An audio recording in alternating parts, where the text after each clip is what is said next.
Everyone. Gretchen Wegner here, academic life coach and expert in all sorts of anti-boring ways to de-stressify school and schooling. And it's the month of March right now. And March is the time when students, parents, and educators all experience, I promise you, it happens every single time, what I call the sudden slump. It's the beginning of the semester, you're marching along, you're feeling a little bit more motivated because there was a new start, and then March hits and seems to go pretty well for most of the month, and then you fall. And it's hard. It's really hard. It's really weird to begin the month with high energy and to end it crashed and not quite sure how you're going to make it through to the end of the semester.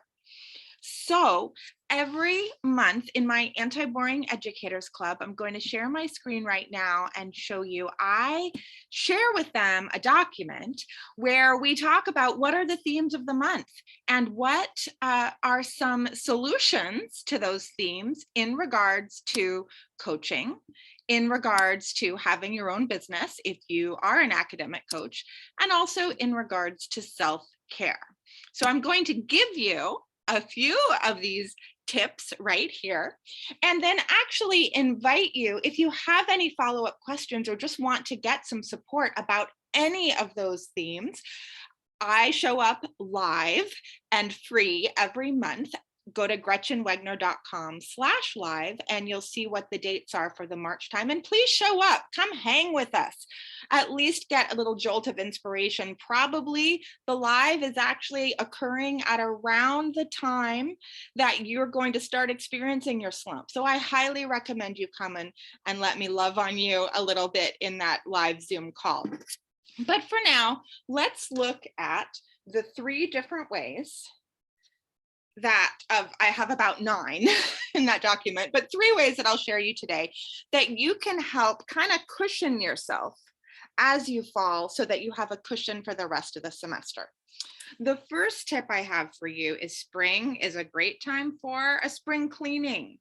I know this might seem no duh, but there it is. Take some time. I bet your bedroom or your desk is a mess. Teachers, same could be true for you. Academic coaches, same for you. And so just take some time to create some space and to organize, whether it's a desk or your house or your backpack. Tip number 2 is to make sure that you make good use of your spring break. Most of us will start having a spring break towards the end of March or early April.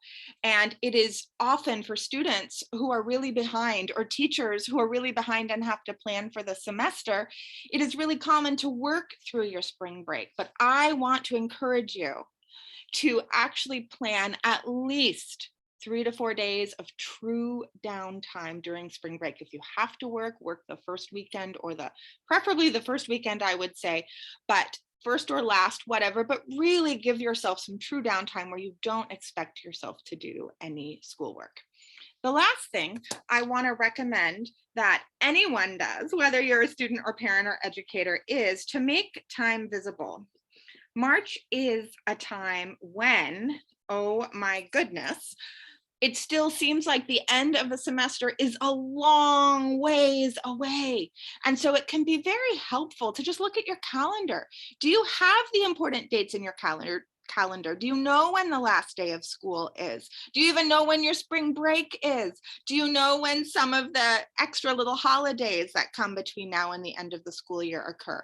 Just kind of clean up your calendar. You might even make count the number of school days there are to the end of the year and make yourself a little Candyland. I should have drawn a picture of this and I didn't, but a little Candyland trail where every day is a different box, so that every day you get closer and closer to the end of the school year, you can check that box off.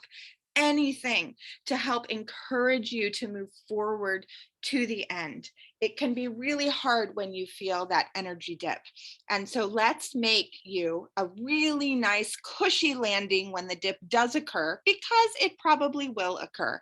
And let's try and make it even just a little bit easier so that the fall isn't as hard as you move to the end of the semester. Again, If you would like to ask me questions or just show up with your exhausted self and receive some good energy to help you make it through the end of the school year, I am available at gretchenwegner.com/live. That'll tell you when the next dates are and allow you to sign up so that you get an alert for the Zoom link. I hope I get to help you in person, but regardless, I'm here on YouTube. I'll see you next video. And please, if you haven't already, do the liking and subscribing and all the things to show that you really appreciate the tips that I provide for free here. I'll see you next time, y'all. Bye.